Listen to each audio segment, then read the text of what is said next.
Hi everyone, welcome back. In this video, we will discuss chemistry and measurements.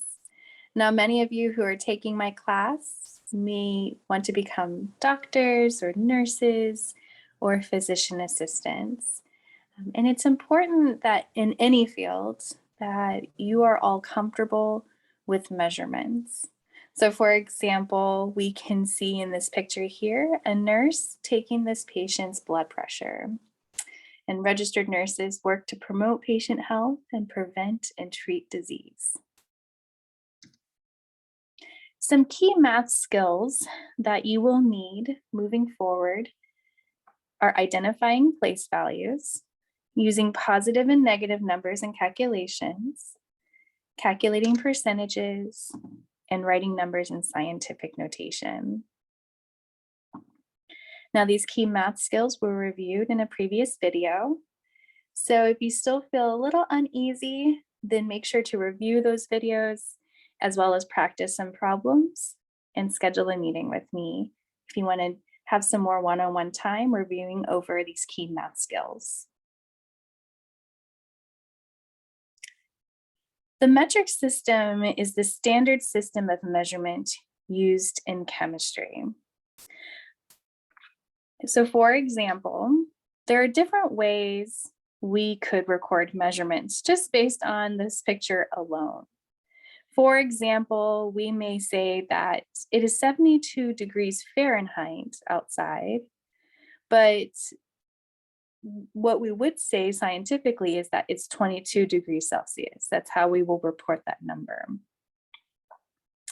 We may say that the student's backpack weighs 26 pounds, but report that in kilograms.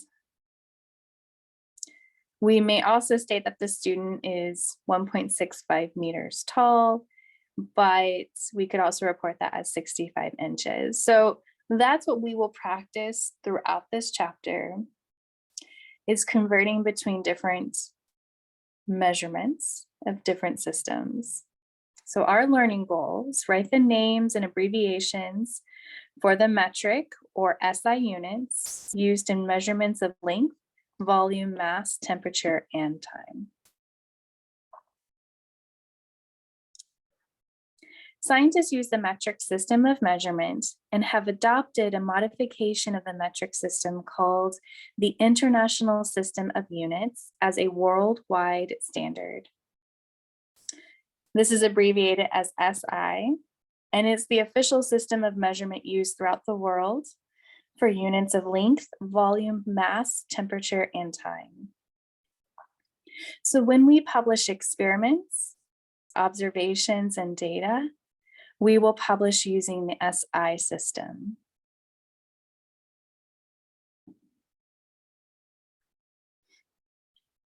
For length, the metric system uses meters.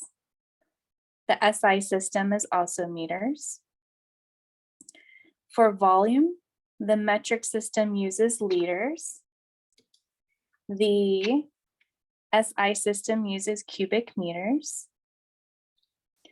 For mass, the metric system reports in grams. The SI system reports in kilograms. For temperature, the metric system reports in degrees Celsius. The SI system reports in Kelvin. And for time, the metric system reports in seconds. And the SI system also reports in seconds.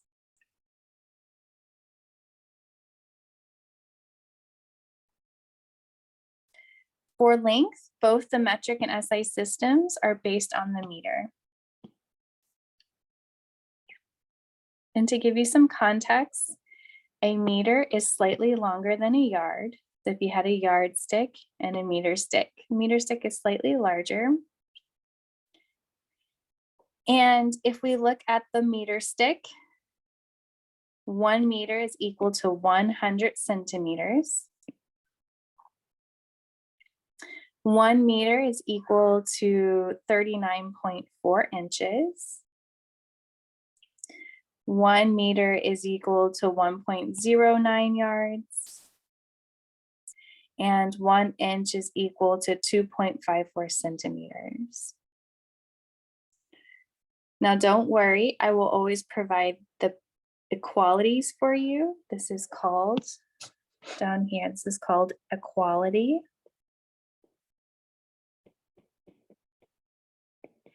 So you do not need to memorize going from the English system to the metric system or the SI system. What you will learn though is like the prefixes. So going from a metric unit to another metric unit will be in powers of 10. So you will learn that. But to go from the English system to the metric system, you do not need to memorize, for example, that there are 2.54 centimeters in 1 inch. The reason why this is called an equality is that they're equal to each other, and we will use equalities throughout our time together in problem solving.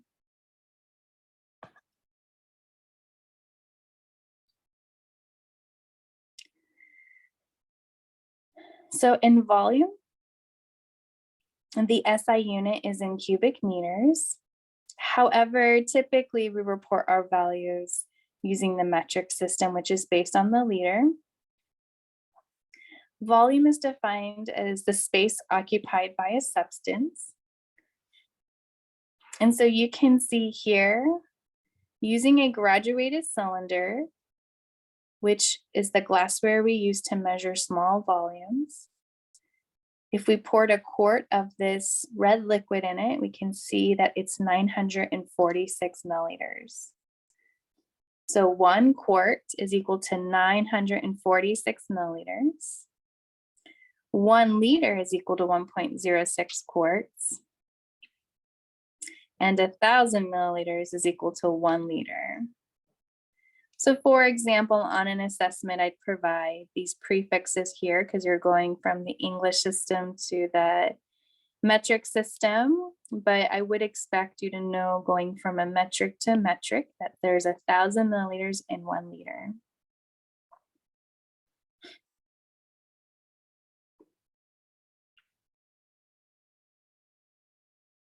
So the mass of an object is a measure of the quantity of the material it contains.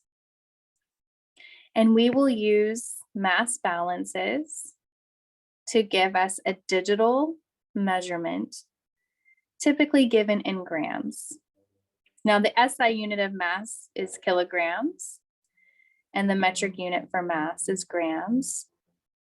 And it depends on what you're measuring. For smaller masses, you would stick with grams, but for large masses, you would use kilograms. There are 1,000 grams in 1 kilogram. There are 2.2 pounds in 1 kilogram. And there are 454 grams in 1 pound. Once again, going from the system, English system to the metric system, I would provide those qualities for you, but you should be able to use the prefixes to determine how many grams are in a kilogram, which we will practice over and over again in our lecture videos together.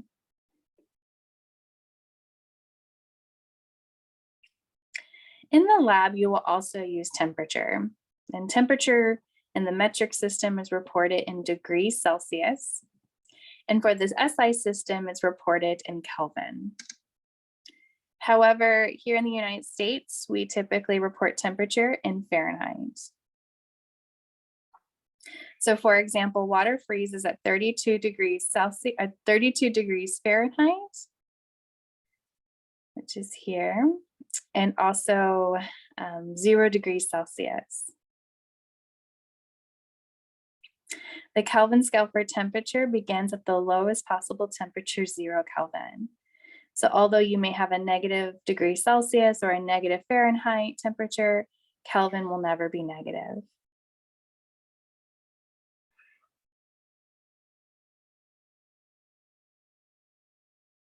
Every day we're measuring time, and both the SI and metric units for time are seconds. but it's important that you feel comfortable converting from seconds to minutes, minutes to hours, hours to days, days to years, and vice versa. So we will practice quite a bit using units and measurements of time. So let's do a study check. Pause the video, try this on your own first, and then come back and check your work with me. All right, what is the SI unit for volume?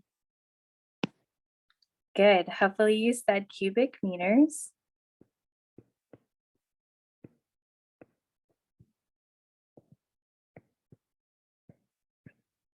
What about for mass?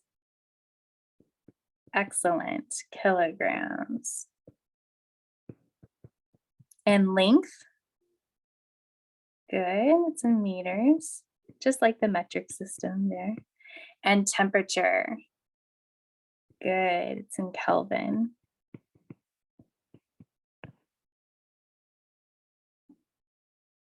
So be mindful when you are working through problems from the homework or problems during an assessment, what units you're asked to give when providing your final answer, whether they're units that are SI units or units in the metric system, or even units from the English system. You'll be practicing different conversions of all three systems so that you can feel comfortable going back and forth between each of them.